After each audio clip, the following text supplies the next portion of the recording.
പണ്ടത്തെ CPM എന്ന് പറഞ്ഞാൽ പരിപ്പുവടയും കട്ടൻ ചായയുമായിരുന്നു. ഇന്നത്തെ CPMO കോടികളും ബിസിനസ് സാമ്രാജ്യങ്ങളും. നമ്മുടെ നേതാക്കന്മാരെല്ലാം ഒരു ഘട്ടം കഴിയുമ്പോൾ കാശുകാരാകും എന്നൊരു പരസ്യവാചകം ഏതെങ്കിലും ഒരു രാഷ്ട്രീയ പാർട്ടിക്ക് കിട്ടിയാൽ അവരത് ചാഞ്ചല്യമില്ലാതെ ഏറ്റെടുക്കും. പക്ഷേ ഈ സത്യവാചകം പാർട്ടിക്കകത്ത് നിന്ന് വന്നാലോ? അതാണ് CPMൽ സംഭവിച്ചത്.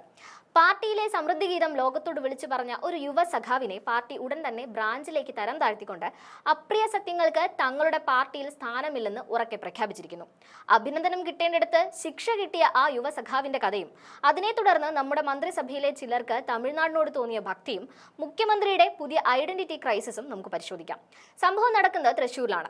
CPM ജില്ലാ കമ്മിറ്റി അംഗവും DYFI ജില്ലാ സെക്രട്ടറിയുമായിരുന്ന സഖാവ് ശരത് പ്രസാദ് തന്റെ ഒരു കൂട്ടുകാരൻ സഖാവിനോട് ഫോണിൽ പങ്കുവച്ച ജീവിതാനുഭവങ്ങളാണ് പാർട്ടിയെ ഞെട്ടിച്ചത്. അഥവാ പാർട്ടിയിലെ നേതാക്കന്മാരുടെ വളർച്ചയുടെ തോത് അദ്ദേഹം വിവരിക്കുകയായിരുന്നു. ശരത്തിന്റെ വിശദീകരണം കേട്ടാൽ മറ്റ് രാഷ്ട്രീയ പാർട്ടികളിലുള്ളവർക്ക് അസൂയ തോന്നും.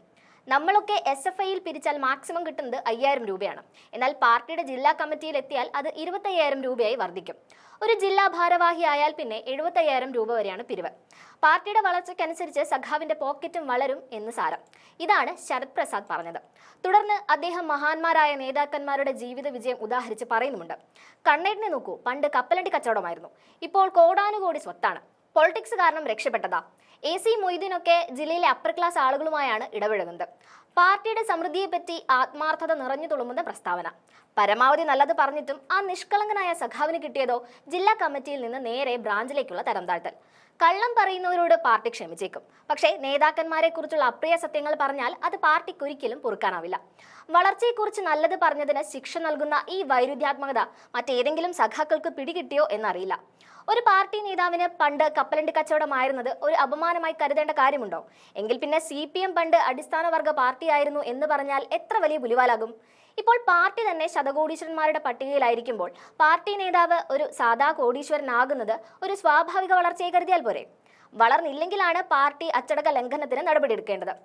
വീട്ടിലെ ദാരിദ്ര്യം കാരണം കശുവണ്ടിയും ഓറഞ്ചും വിറ്റ് നടക്കേണ്ടി വന്ന ബാല്യമായിരുന്നു തന്റേതെന്ന് മുസ്ലിം ലീഗ് നേതാവ് യൂനുസ് കുഞ്ഞ് എന്നും അഭിമാനത്തോടെ പറഞ്ഞിട്ടുണ്ട്.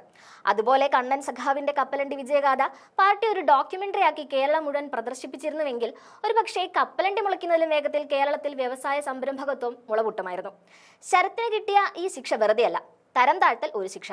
അതനുസരിച്ച് പിരിവിൽ വരുന്ന കുറവും അതുവഴി വരുമാനത്തിൽ വരുന്ന നഷ്ടവും മറ്റൊരു ശിക്ഷ. അതായത് തടവിന് പുറമെ പിഴയും എന്ന നീതിന്യായ കോടതിയുടെ മാതൃക. രാഷ്ട്രീയ സാമ്പത്തിക സമൃദ്ധിയുടെ കഥ അവിടെ നിൽക്കട്ടെ. നമുക്ക് മന്ത്രിമാർക്കിടയിലെ ഭരണപ്രതിഭയുടെ ആരാധനയാണ് അടുത്ത വാർത്ത. കേരള മന്ത്രിസഭയിലെ മന്ത്രി സജി ചെറിയാൻ ഇപ്പോൾ തമിഴ്നാടിന്റെ കട്ടഫാനാണ്. തമിഴ്നാട് സർക്കാരിന്റെ ഒരു സ്മാരകത്തിന്റെ ശിലാസ്ഥാപന വേളയിൽ സ്റ്റാലിന്റെ ഭരണ നൈപുണ്യം പൊക്കിക്കാണിക്കാൻ സജി പറഞ്ഞത് എന്താണെന്നോ?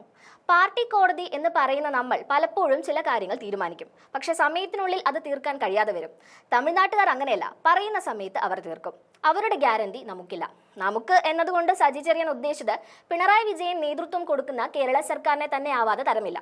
സ്വന്തം മുഖ്യമന്ത്രിയെ താഴ്ത്തിക്കെട്ടി സ്റ്റാലിന്റെ ഭരണത്തെ പ്രശംസിക്കാൻ പെട്ടെന്ന് തോന്നാൻ എന്താണ് പ്രകോപനം എന്ന് ആർക്കും തിട്ടമില്ല.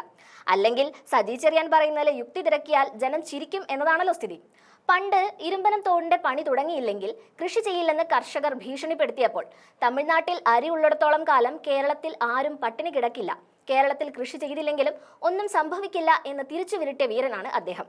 ഡെങ്കിപ്പനി ബാധിച്ചപ്പോൾ സർക്കാർ ആശുപത്രിയിൽ നിന്ന് സ്വകാര്യ ആശുപത്രിയിലേക്ക് മാറിയതുകൊണ്ട് ജീവൻ രക്ഷപ്പെട്ടെന്ന് പറഞ്ഞ് കേരളത്തിന്റെ ആരോഗ്യ മേഖലയെ പോലും പ്രശംസിച്ച ചരിത്രവും സജി ചെറിയാനുണ്ട്. അളിയ കയറില്ലേ എന്ന് നമ്മൾ പറഞ്ഞാൽ കടൽ കയറാതിരിക്കുമോ എന്ന് യുവജന നേതാക്കളോട് തിരിച്ചു ചോദിച്ച മന്ത്രിയോട് വല്ലപ്പോഴും അളിയ വായടക്ക് എന്ന് മന്ത്രിസഭയിലെ കൂട്ടുകാർക്ക് പോലും പറയണമെന്നുണ്ടായിരുന്നു.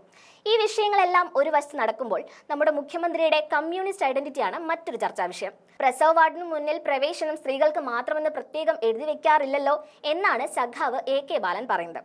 പക്ഷേ കറതീർന്ന വിപ്ലവകാരിയായിരുന്ന വിജയൻ ഇപ്പോൾ തികഞ്ഞ അയ്യപ്പ ഭക്തനായി അയ്യപ്പ വിഗ്രഹവും നെഞ്ചോട് ചേർന്ന് നിൽക്കുന്ന ചിത്രങ്ങൾ നാടാകെ പടരുമ്പോൾ ബാലന്റെ ആ ആശ്വാസത്തിൽ ഒരു കമ്മ്യൂണിസ്റ്റിന്റെ വിലാപം കേട്ടാൽ അത്ഭുതപ്പെടാനില്ല. താൻ കറതീർന്ന കമ്മ്യൂണിസ്റ്റുകാരനാണെന്നാണ് party general secretary MA Baby അവകാശപ്പെടുന്നത്. എന്നാലോ വെള്ളാപ്പള്ളി നടേശന്റെ മനോമുഗ്രത്തിൽ അദ്ദേഹം ഇപ്പോഴും പ്രത്യക്ഷപ്പെടുന്നത് തികഞ്ഞ അയ്യപ്പ ഭക്തനായിട്ടാണ്. ഇതൊന്നുമല്ല താനെന്നോ ഇതെല്ലാമാണ് താനെന്നോ ഈ നിമിഷം വരെ പിണറായി പറഞ്ഞിട്ടുമില്ല. CPMലെ ദൈവങ്ങളുടെയും ഭക്തരുടെയും ഈ അത്ഭുത ലോകം കണ്ട് നാം തലകുലുക്കി സമ്മതിക്കുകയല്ലാതെ തൽക്കാലം വേറെ വഴിയില്ല.